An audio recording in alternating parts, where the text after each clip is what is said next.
What's up guys, it's Justin here. If you're new to the channel, I'm a doctor here in New Zealand and I help students learn and manage their time more efficiently. If you haven't seen my video on why the Pomodoro technique works, then I recommend that you check that one out first, because we're gonna take the lessons that we extracted from that video and then we're gonna apply it combined with this video to create a technique that is better than the original Pomodoro technique itself. If you don't already know, the Pomodoro technique is a 25 5-minute work rest timer. It's pretty effective, really famous, and a lot of the students that I work with have used this in the past to varying levels of success. We, from the first video, already know that there are three sort of parts to why the Pomodoro technique works. By applying the time pressure for ourselves, it reduces our distractibility and increases our concentration, while also giving us our clear intention at the beginning, as well as a nice wrap up with minimal attention residue at the end. So as long as we can have a technique that applies those things, we should be good to go. The limitation of the Pomodoro technique is that it doesn't really talk about the break as much, and the work time is pretty arbitrary. You know, I really don't think it can get more arbitrary than basing it off a tomato cooking timer. And so this is where we can make a few adjustments. We should really be working for the ideal amount of time, and then we should be breaking for the ideal amount of time. So when I say ideal, what exactly am I talking about? Well, it kind of depends. So let's say that we're wanting to do a lot of work very, very quickly, and we don't care about the sustainability of that. Like, we just have the next couple hours to get as much work done as possible. In that case, it's not really going to matter. Most of the time, though, it's not like that. We want to have a high level of output for a long period of time. We want to be consistently productive rather than sporadically productive in bursts. So what that means is that the ideal time to work and the ideal time to rest is the combination that produces the highest overall level of productive output in that given time. And the given time is a little bit longer than just one cycle of Pomodoro. It might be over a week or a couple weeks or an entire semester before your exams. And if we think about it that way, then it changes a lot of things about the way that we think about when to work, for how long, how intensely, and likewise, how long and when we should take breaks. So when we work, we want to work at the highest level of efficiency or thereabouts. We don't want to be dropping down the efficiency graph and working at really low levels of efficiency, because if that happens, then we're training our brain to work in a suboptimal state, and we're losing our brain's ability to work in focus. We want to train an association with our brain with focus, so that when we work, we are highly productive and able to activate focus. If we keep exposing our brain to working inefficiently without focus, and especially if that actually ends up being the majority of the time that our brain is exposed to, then our brain is going to get better at being less efficient. As a rule of thumb, I generally teach students to stop working once they feel like their efficiency is like less than 50% or so. And what 50% feels like is that the razor edge of efficiency is starting to noticeably dull. This is when it feels like we're sluggish, we're performing a little bit slowly, we're making more mistakes. It generally takes less effort to be at a high level of performance. We can still be at a high level of performance, but it takes more effort.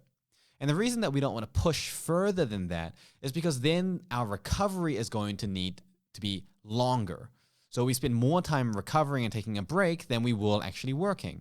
And we don't want that. We want to spend more time working and less time taking a break, so that overall we're getting more work done. So we take a break a little bit earlier than we're used to, when that razor edge of focus starts to dull and blunt a little bit.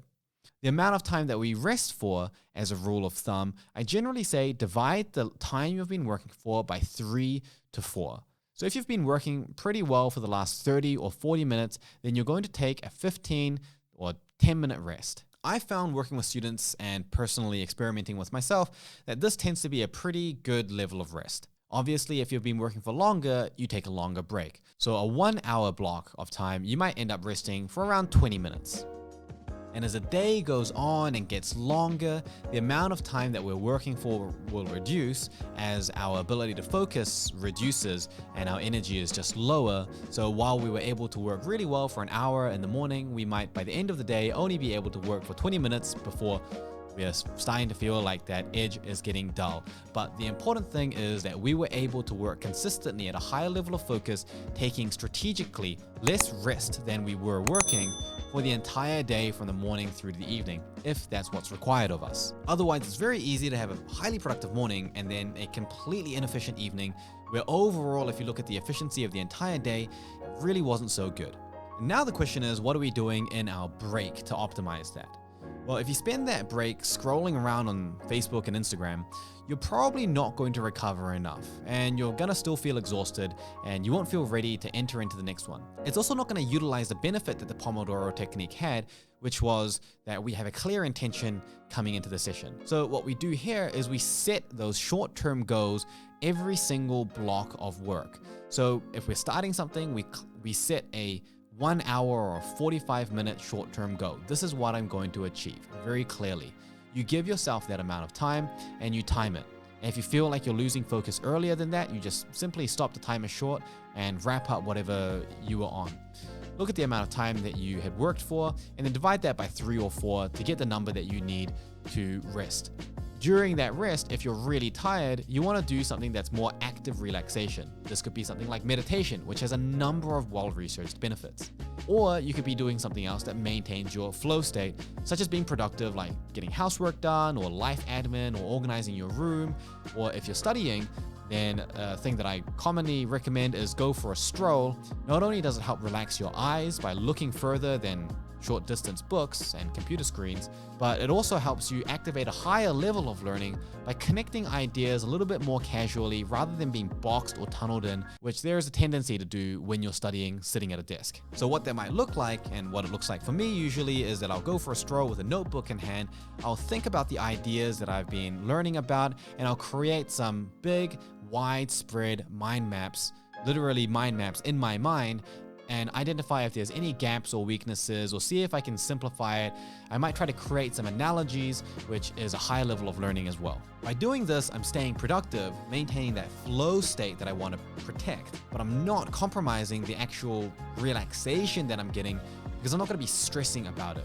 And honestly, going for that walk and just thinking about things is very enjoyable. So you can see that this technique takes the best of the Pomodoro technique without the limitations, where the breaks are a little bit undirected and the time that you spend is like either arbitrary or just guesswork. A lot of people will say, I like to work for 15 minutes and then 10 minutes. But does that always work? It won't always work. It depends on the day. It depends on your mood. It depends on your diet and your sleep and the subject that you might be working on. So there are a lot of variables in it. So it's better to be calibrated to how deeply you feel you are focused, and then create time pressure around that to enhance that focus, and then use the breaks strategically to recover, rather than sticking to a very rigid work-rest time, which, based on the fact that it's not flexible, often won't work for you. So here's my challenge to you. Use this method of work-rest timing for your next big, long study or work session. Break it up into smaller chunks and then set clear goals and intentions at the beginning of each chunk. Use your breaks strategically and apply the time pressure throughout the entire period. See how that goes, and let me know, leave a comment if you've ever used a technique like this or a variation of it and how it worked for you.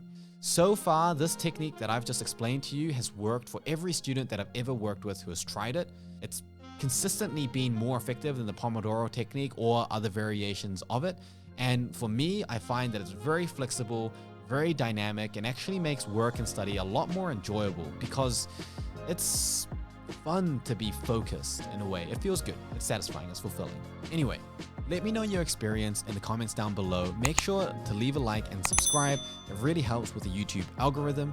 And until next time, stay efficient.